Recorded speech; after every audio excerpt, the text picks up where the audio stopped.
Diyan. Sabi nila wala pala. Sarado. Good afternoon guys. Ito na naman kami. Bigla ang yaya na naman dito sa Tangke, sa Huban. Cold Spring. Yan, biglaan na naman. Gaya ng dati. Biglaan.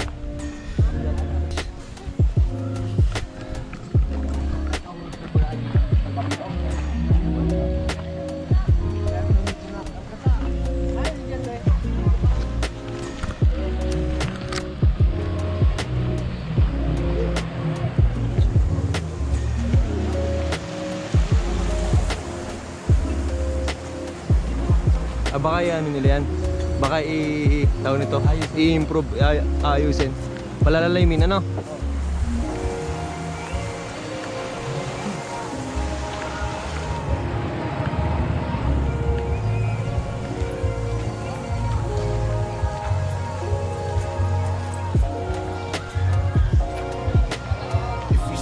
Guys, ito yung entrance.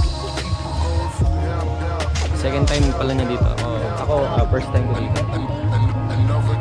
Gano'n pa ate? Dalawa po, 70. Pag pogi? 40. Mas mahal pala. Mas mahal po ate pag pogi. Grabe naman yun. Wala kaming cottage ate. Entrance lang. Yan guys, bali 35 yung entrance. Okay na din. Sulit naman yan. Ganda eh. Tingnan, mamaya. Pa nga nakakababad, sulit na. Siyempre. Sure. Siyempre, nakita na namin ito ate sa Facebook eh. Okay. Pwede na tayo. Yun nga. Sige guys, update ko na lang yung mamaya. Pasok muna natin ito.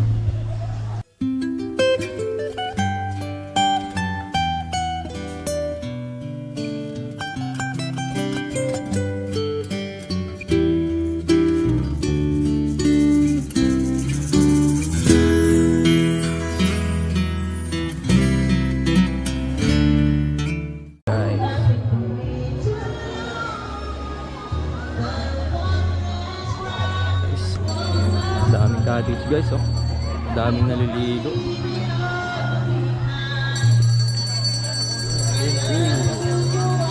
Sobrang daming naliligo.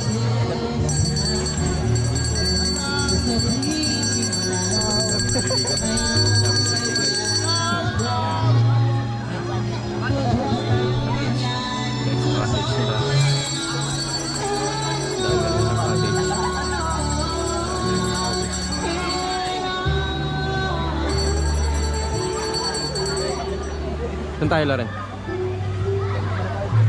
Ha? Palit muna tayo dun. Saan? Ito. Baka may tambay dati.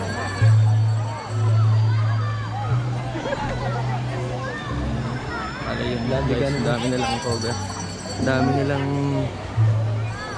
naliligo. Daming cottage.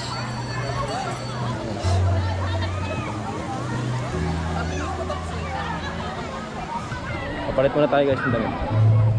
Masyado mainit. Ano pa? Tulog? Dito pa papalit? Dito.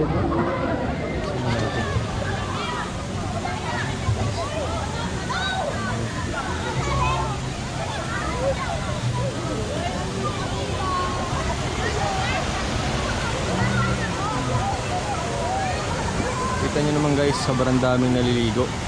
Ganda ng agos ng tubig oh.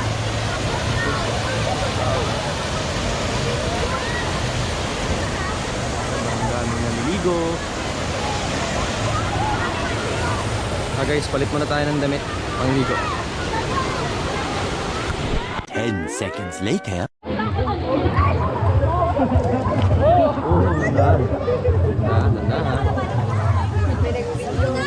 Lamog mo. Mamaya na, pag naman tayo. Guys, ang dami naliligo guys.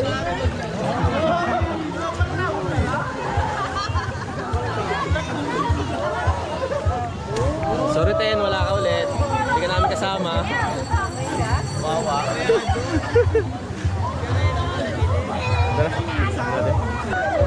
Lalim pala guys. Lalim. Dapas tao pala. Basta sinayang puntahan yung mga bato na yun. Makikita yung mga bato na yun. Pupuntahan namin yun. Kaso, Sa sobrang lalim.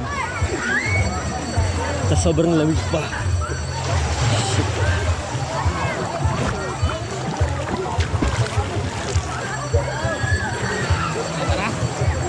Ayaw mo na. Sobrang lamig eh. Ayaw mo. Ikaw muna, testing mo muna. Testing mo muna.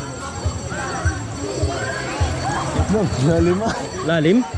Lagpas tao ba? Oo. Lagpas tao?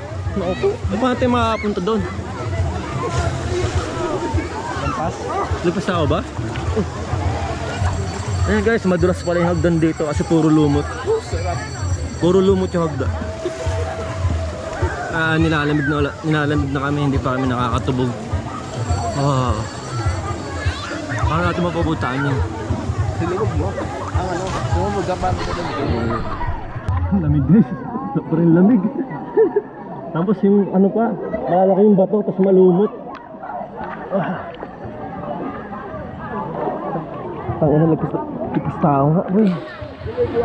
Dito, lumabas tayo. Bale yun guys, binoise over ko na. Kasi hindi na marinig yung boses ko dyan eh. Kasi napasukan na ng tubig yung speaker ng GoPro. Ganun kasi yun kapag tinutubog mo sa tubig. Nahihirapan sumagap ng boses. Yun nga. Tumubog kami dyan. Maraming bato. Tapos malumot pa. Pero malino yung tubig niya. Tsaka kung makikita nyo yung mga bato na yan, oh, ginawa lang din nila yan para design. Ang cute yan tingnan eh. Ginawa lang din nila yan. Agaw pansin yan dyan eh, kaya binidyoan ko. Hindi ko na videoan yung bato sa ilalim. Basta maraming bato sa ilalim, tapos merong malaki, merong maliit, tapos puro malumot, madulas. Kaya maraming nadudulas dyan eh. Medyo delikado din guys. Dito, sinukat ng kapatid ko yung lalim. Ayun, sobrang lalim. Basta parang mas malalim pa dyan sa tangke kaysa dun sa napuntahan naming Masakrot. Pero malinaw din ang tubig dyan guys. Hindi lang ganong kalinaw kasi nga ang daming naliligo. Pero yung pag solo ka dyan, yung walang masyadong tao, ang linaw din ang tubig dyan guys. Ang gagaling ng mga bata lumangoy dyan. Daig na daig kami. Malalim na rin dyan guys sa pinapaliguan ko na yan. Lagpas tao na dyan. Lalo dun sa dulo, hindi na kami nakapunta. Tinamad na. Nakakapagod kasi magpalutang guys eh. Lalo pag hindi ka naman sanay lumangoy. Nakakapagod. Alas 4 na ng hapon yan guys.